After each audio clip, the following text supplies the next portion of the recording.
Queremos adelantar qué consecuencias puede tener el conflicto en el Medio Oriente sobre nuestro país desde el punto de vista económico.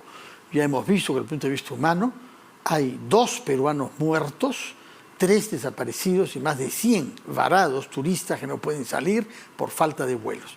Pero ¿qué repercusiones económicas a mediano plazo se pueden producir con una región del mundo con la que tenemos un comercio exterior limitado, pero potencialmente importante? Hay varios países ahí con grandes recursos económicos, con ninguno de los cuales tenemos un tratado de libre comercio, pese a las tentativas que se hicieron. Para entender esto y prever, hemos invitado al economista Edgar Vázquez, que ha sido ministro de Comercio Exterior y de Turismo, y que viene acá en su calidad de director del Centro de Investigaciones de Economía y Negocios Globales de ADEX, la Asociación de los Exportadores.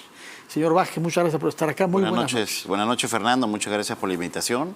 Y empezar lamentando la situación, sobre todo por las vidas humanas, y solidarizarme con los peruanos que han perdido a sus familiares o que están desaparecidos, ¿no? Nuestro comercio con el Medio Oriente estaba creciendo y se habla de 16% en lo que va de este año.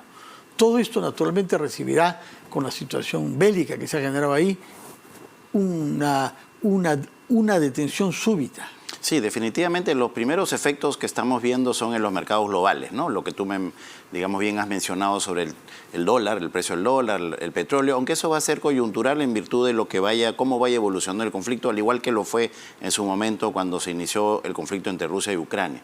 Ya el aspecto que puede impactar en el corto plazo de una manera más importante es el logístico, ¿no? Obviamente, al elevarse el riesgo, digamos, el arribo tanto por el lado de marítimo como aéreo, de mercancías, obviamente va a sufrir un incremento de sus costes ante los mayores riesgos y, por supuesto, un incremento en los precios de los seguros, lo que va a encarecer, por supuesto, la posibilidad de comerciar con esta región.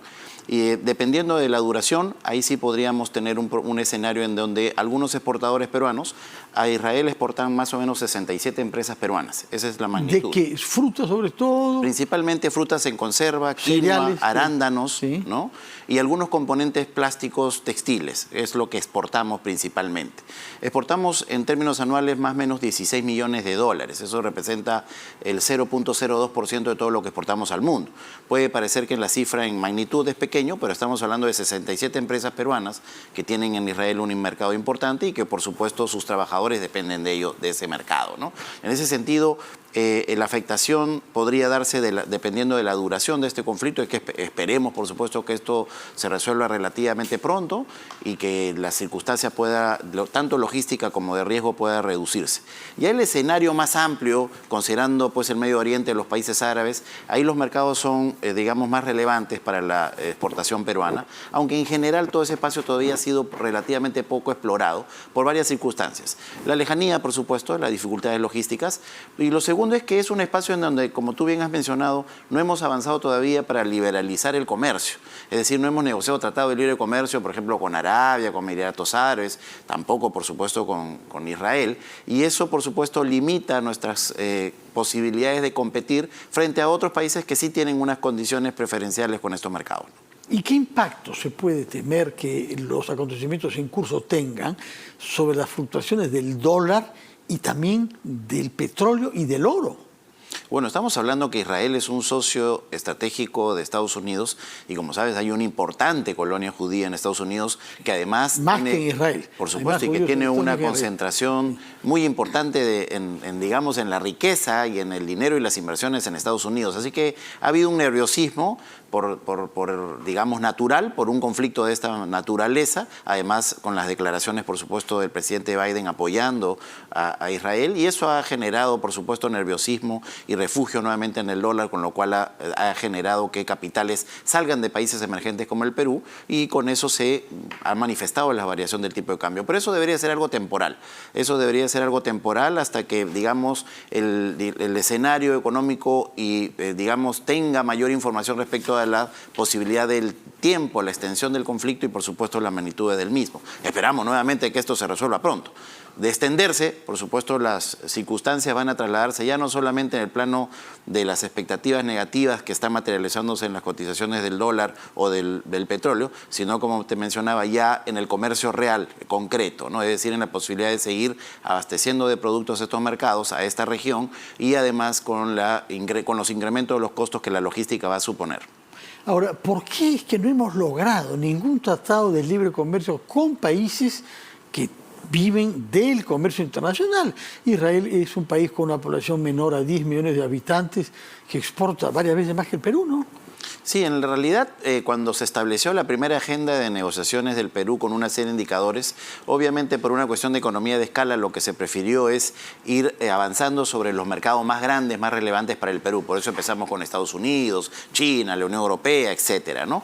En la actualidad, el Ministerio de Comercio, Exterior y Turismo está reactivando las negociaciones y están retomando las negociaciones con mercados relevantes como India, Indonesia, están terminando la negociación con China, están avanzando con Hong Kong. Es decir, el equipo negociador en su máxima capacidad puede más o menos negociar 4 TLCs en paralelo, ¿no? Esa es la experiencia que tenemos. Entonces, en el futuro cercano, efectivamente el espacio árabe y otros, por supuesto, de la región del Medio Oriente, son la agenda pendiente, incluyendo África, donde no tenemos tampoco tratado de libre comercio. Pero tenemos relaciones comerciales con varios países importantes como Marruecos, ¿no? Por supuesto, exacto. Ahora, en el caso de, digamos, de estos países, hay que ir acompañado de una estrategia de relacionamiento también por el lado empresarial, porque nuestro comercio es reducido. Entonces, normalmente los países priorizan pues, a los socios que tienen más relevancia en el comercio. Pero claramente es una agenda pendiente en la que esperemos que se pueda avanzar en el futuro cercano. Bueno, concluimos entonces que usted cree que si este problema se resuelve en un plazo razonablemente corto, no habrán repercusiones de fondo, ni tampoco para las exportaciones del Perú a los países concernidos. Sí, las exportaciones hacia Israel son relativamente pequeñas, como menciono, 16 millones anuales de dólares. Eso es 0.02% de la exportación total, pero nuevamente hay que aterrizar esa cifra.